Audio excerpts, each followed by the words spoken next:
The weight of 15 lives under my command in Fallujah, 2004 still bends my shoulders. Sergeant Michael O'Connor, Mick to those who fought beside me in the Marine Corps. The ricochet of bullets off walls and the smell of gunpowder have become permanent companions in my memories. On the morning of November 9th, my platoon received orders to advance through the western sector of the city. Fallujah was a maze of narrow alleys and destroyed buildings, every corner a potential ambush. I was leading men I had known for months: Martinez, our sniper; Wilson, a communications specialist; and O'Brien, my second-in-command. They were more than subordinates, they were brothers in arms. We moved forward methodically, following the urban clearing protocol we had practiced countless times. The air was thick with smoke from the previous bombings, and the silence was interrupted only by the distant sound of explosions and bursts of gunfire. Our mission was apparently simple: to secure a safe perimeter so that other units could advance. "Keep your eyes on the rooftops," I instructed over the radio. As we moved along Althora Street, the insurgents were known for using snipers strategically positioned at the highest points.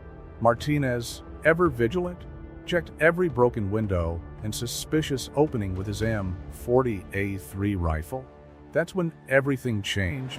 The first shot came from a position we hadn't expected, a partially exposed basement.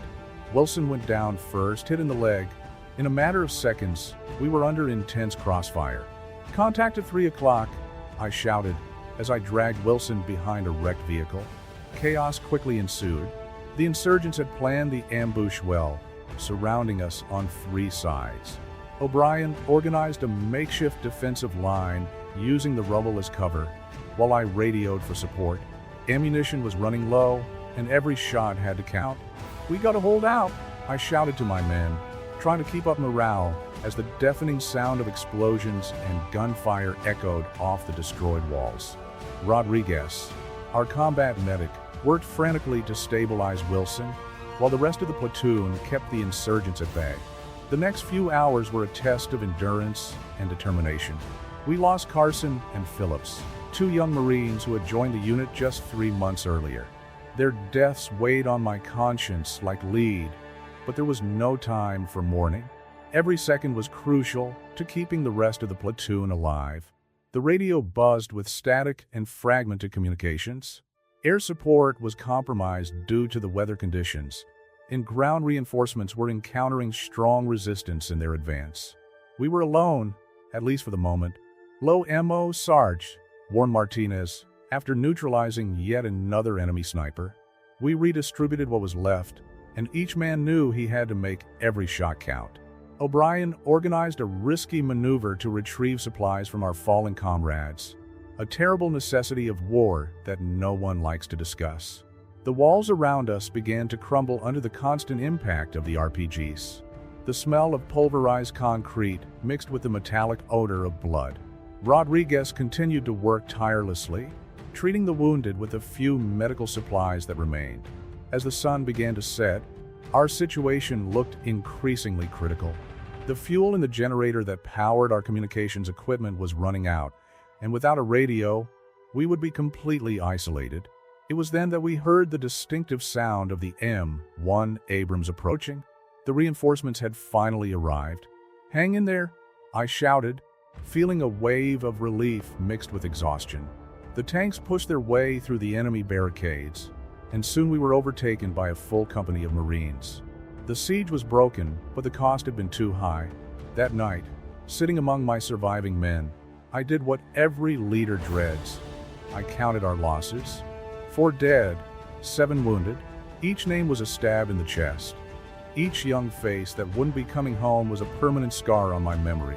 Wilson survived, thanks to Rodriguez's determination. O'Brien received a medal for bravery, although he always said he didn't deserve it.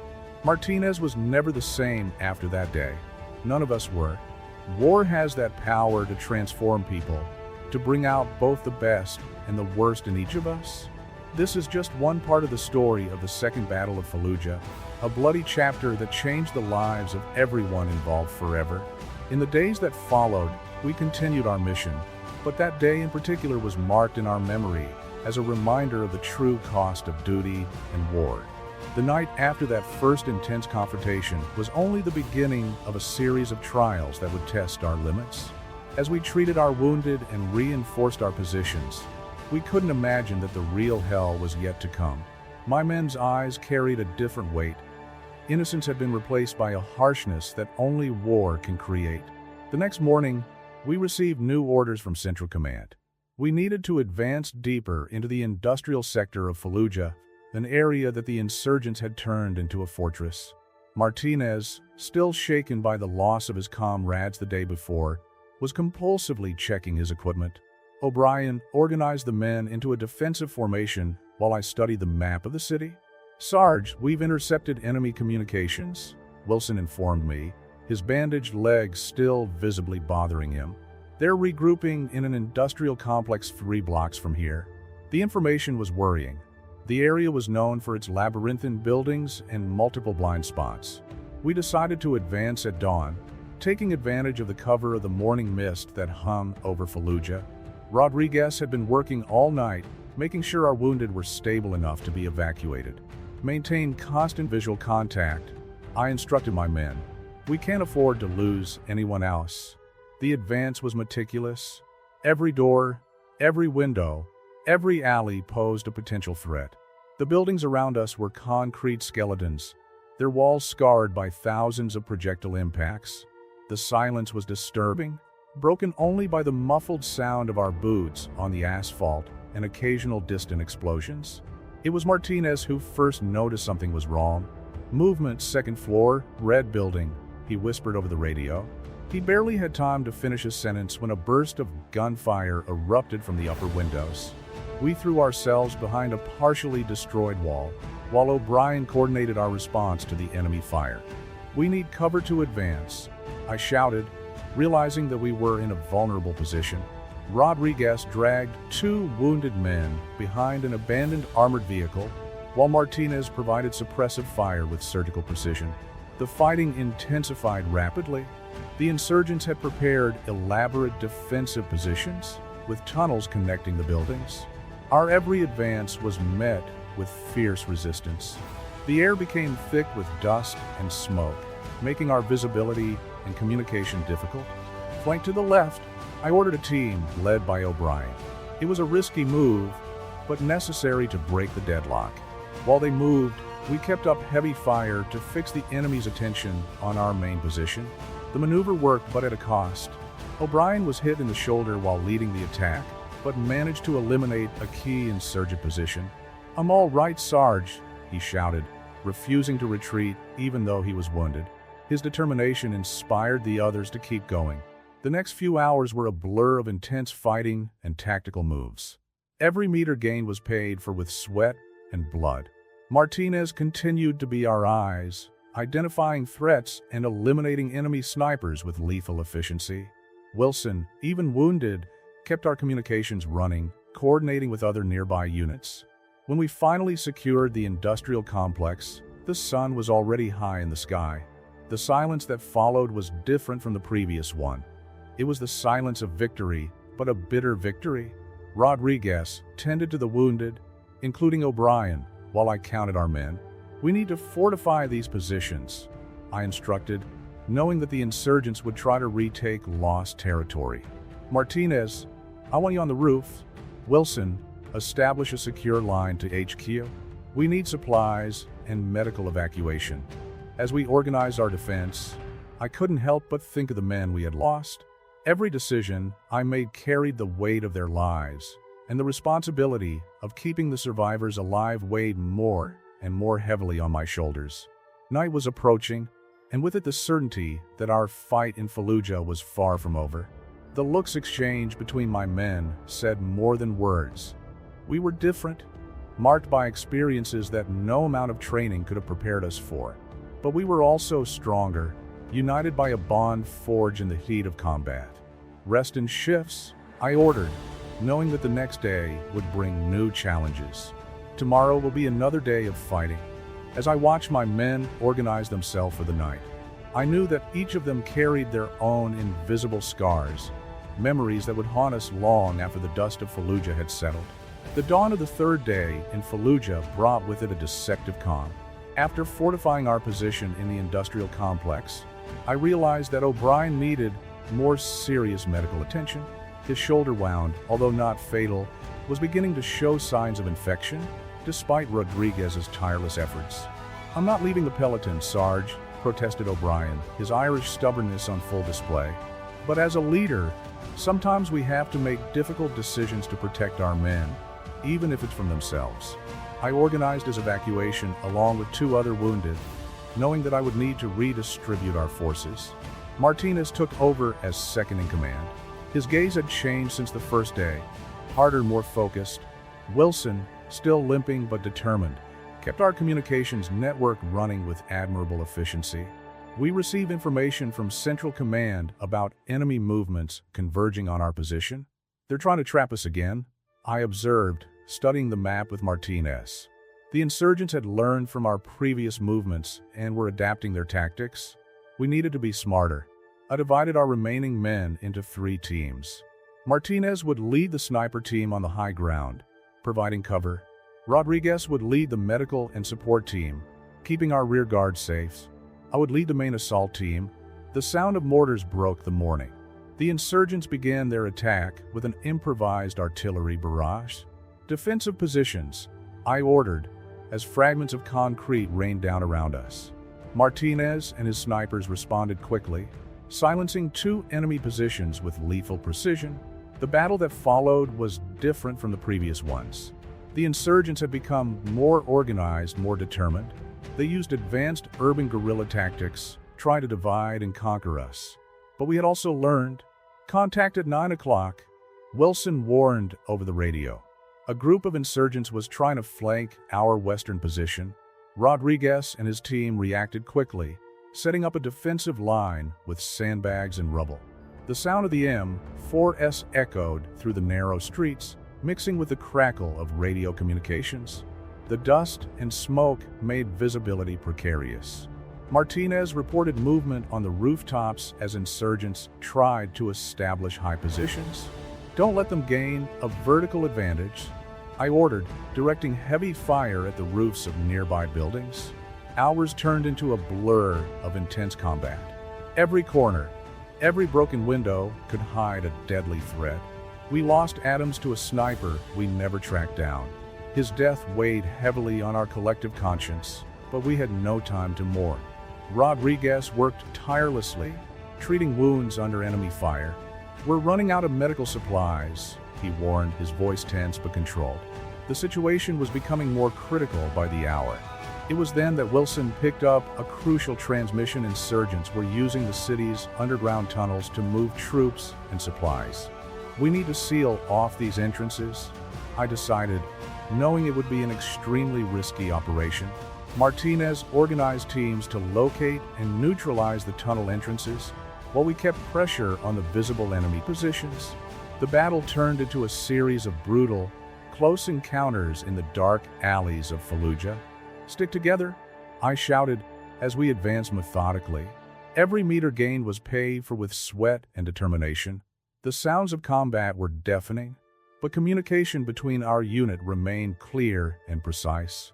As the sun began to set, we had identified and sealed off 3 main entrances to the tunnels. The cost was high, 2 more men wounded, but alive thanks to Rodriguez's skill. Enemy pressure eased considerably after we cut off their underground supply routes. Dusk brought a moment of reflection. Sitting among my men, watching their exhausted but determined faces, I realized that something fundamental had changed in all of us. We were no longer just soldiers following orders. We were brothers united by experiences that few could understand. "Rest in shifts," I ordered, setting up a defensive perimeter for the night. Martinez organized the snipers' positions, while Wilson kept in touch with other nearby units. Rodriguez continued his silent work, tending to the wounded with tireless dedication. The night in Fallujah was never truly quiet, but we learned to find comfort in the familiar sound of radio communications and the constant movement of patrols. Each man knew his role. Each carried his share of the collective burden of keeping each other alive. Exhaustion was beginning to take its toll on all of us. After 3 days of intense fighting, Every move required a conscious effort. Every decision weighed more heavily than the last. The industrial complex we had secured had become our makeshift fortress, but also our prison. Sarge, we've intercepted communications about a large enemy movement approaching from the northern sector. Wilson informed me in the early hours of the morning, his voice hoarse with fatigue. Martinez, who was next to me checking maps, raised his eyes in concern. The loss of O'Brien to medical evacuation had created a vacuum in our chain of command that we needed to compensate for.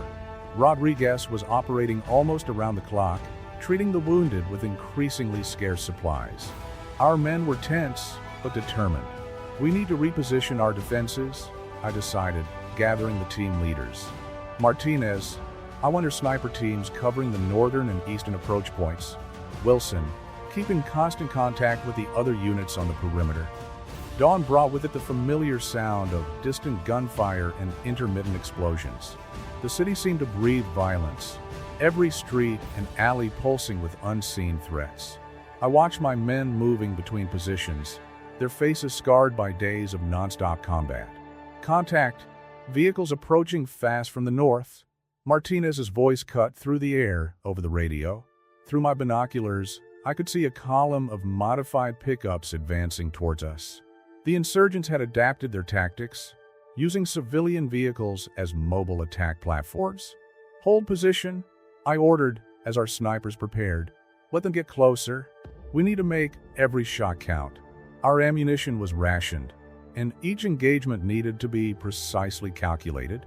The first vehicle exploded when it hit our line of improvised mines, creating a curtain of smoke and debris. The other vehicles dispersed, and the insurgents began to deploy in combat formations. It was obvious that we were up against experienced fighters. Rodriguez rushed to the aid of two of our men hit by shrapnel, dragging them behind a barricade while Martinez and his team provided cover. The sound of the M4S mixed with the heavier return of the enemy PKMs. Flanking from the east, Wilson warned, his voice tense but controlled. A group of insurgents have found a gap in our defense, using the rubble as cover to approach. I quickly redirected two teams to contain the threat. The next few hours were a whirlwind of close combat and tactical maneuvers. Every corner became a potential kill zone. Every window could hide a sniper. We lost Peterson to an RPG that hit his position, and Harris was seriously wounded protecting Rodriguez during a medical evacuation. Critical ammunition in the west sector, one of the team leaders reported. We needed to carry out a risky operation to recover supplies from a nearby depot. I organized an assault team while Martinez coordinated support fire. The heat of the day was intensifying, causing sweat to drip from under our helmets as we moved through the rubble. The air was heavy with dust and cordite, making breathing difficult. Every move had to be precise. Every decision could mean life or death. Keep the formation closed, I instructed as we advanced across the contested terrain. Wilson kept our line of communication active, coordinating with other units in the area. Rodriguez had improvised a medical post in a partially destroyed building, treating the wounded under constant fire. As the sun began to set, the intensity of the fighting gradually decreased. The insurgents had suffered significant losses, but we knew they would come back. They always did. We took advantage of the lull to strengthen our positions and tend to the wounded. We need to rest in shifts, I ordered, observing the fatigue in my men's eyes. Martinez, organize the watch rotations. Wilson, I want hourly reports on enemy movements. Sitting alone during my watch, I reflected on the last few days. Every decision I made carried the weight of the lives under my command. Each casualty was a permanent scar on my conscience. But there was also pride in the courage and determination shown by my men in the face of impossible odds. The night in Fallujah was never completely dark. The occasional flash of distant explosions lit up the horizon, constantly reminding us that the battle was far from over. But for now, in the relative silence of our fortified position, we found a moment to breathe, to remember why we were there, and to honor those who would not see the next dawn. The fifth morning in Fallujah began with a different kind of silence. Our numbers had dwindled considerably since the start of the operation, and every face I observed during the morning inspection carried the weight of all the losses we had suffered. O'Brien's absence was particularly felt, especially during tactical planning. "Mo is at 30%, Sarge," Martinez reported, his face covered in dust and sweat. "Rodriguez is with the last first aid kits, and Wilson has picked up transmissions about enemy movement intensifying to the south." The news wasn't good. We were virtually isolated, holding a vital strategic position, but at what cost? Each decision I made seemed to carry an even greater weight than the last. The lives of the remaining men depended on my choices. "We need to hold this position for another 24 hours, I said during the meeting with the team leaders. "Reinforcements are on their way, but they need to clear several contested zones before they reach us." Wilson, still limping but more determined than ever, had improvised a communication system using equipment salvaged from other units. His ingenuity kept us connected to the outside world, albeit by a tenuous thread. A familiar sound cut through the air, the distinctive buzz of approaching mortars. "Cover!" I shouted as explosions rocked our position. The insurgents had improved their aim, concentrating fire on our most vulnerable fortifications. Martinez quickly organized a response, deploying snipers to neutralize the enemy mortar positions. Rodriguez ran among the wounded, prioritizing the most serious cases with the few supplies that remained. The smell of gunpowder and dust filled the air again. "Multiple contacts approaching from the south," Wilson's voice sounded over the radio. Through my binoculars, I could see groups of insurgents advancing methodically, using tactics that demonstrated formal military training. These were not the same fighters we had faced in the first few days. "Hold position," I ordered, reorganizing our defenses. Each man knew exactly what to do, moving with a synchronization that only comes after days of side-by-side combat. Fatigue was visible in their movements, but the determination in their eyes remained unwavering. The combat that followed was different from the previous ones. The insurgents attacked in coordinated ways, trying to wear us down. Martinez led a precise counterattack when he spotted a gap in their formation, while Rodriguez set up a makeshift aid station in a more protected location. "We need air support," I radioed, knowing that our chances were limited. The reply came through static. "No aircraft available for the next few hours due to the weather conditions." The hours dragged by as we held our position. Each man saved ammunition, making every shot count. We lost Anderson to a sniper we could never locate, and Stewart was seriously wounded protecting a vital position. "We can't afford to lose anyone else," I thought, watching my exhausted but resilient men. The constant sound of combat had become almost background noise, interrupted only by tactical reports and requests for medical support.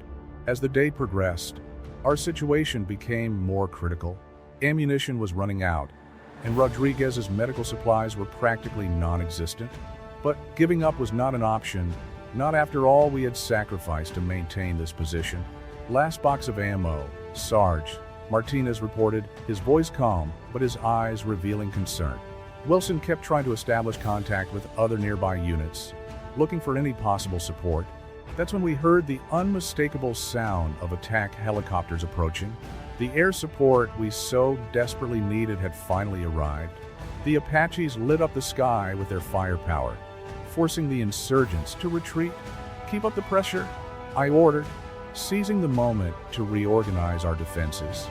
Rodriguez worked tirelessly to stabilize the wounded, while Martinez coordinated with the helicopters to maximize the effectiveness of their attacks.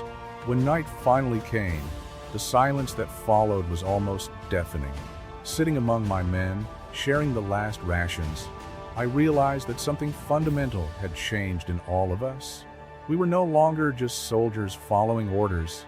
We were brothers who had been through hell together. "Rest while you can," I instructed, sitting up watch shifts. "Tomorrow will be another day." Words seemed inadequate to express the pride I felt for each of them, for their unwavering courage and determination. Exhaustion had become our constant companion, as present as the weight of our weapons. After 5 days of nonstop combat, every movement required a conscious effort. The previous night's air support had given us a brief respite, but we all knew that the insurgents would be back. They always did. "Sarge, we've got movement to the west," Martinez whispered over the radio. His eyes, once so young, now carried the weight of a veteran. Wilson confirmed the information through our intercepted communications. The insurgents were regrouping for one last decisive attack. Rodriguez had spent the night treating the wounded, using torn strips of uniform as makeshift bandages. Our medical supplies were practically exhausted, as was our ammunition. Each shot would need to count even more than before. "Form a defensive perimeter," I ordered, distributing the few men we had left in strategic positions. O'Brien's absence still weighed on our tactical organization, but we had adapted. War teaches us to keep going, no matter what the losses. The first attack came at sunrise, a coordinated barrage of mortar and heavy machine gun fire. The insurgents had learned from their previous mistakes, concentrating their firepower on specific points of our defense. "Hold your position," I shouted as explosions rocked our makeshift fortress. Martinez coordinated the return fire with surgical precision, making each projectile count. Wilson kept our line of communication active, even under intense fire. I saw Thompson fall, hit by shrapnel. Rodriguez rushed to his aid, dragging him behind a barricade as bullets ricocheted around him. That man's courage never ceased to amaze me, always putting the lives of others before his own. The hours dragged by in a blur of intense combat and desperate maneuvers. We lost Ramirez protecting our northern position, and Jenkins was seriously wounded defending our last access point to water. Each casualty was like an additional weight on my conscience. "Critical ammunition," warned Martinez. We were down to less than 20% of our firepower. Wilson picked up transmissions about reinforcements approaching, but the weather seemed like our worst enemy now. That's when I realized that the insurgents had changed their tactics.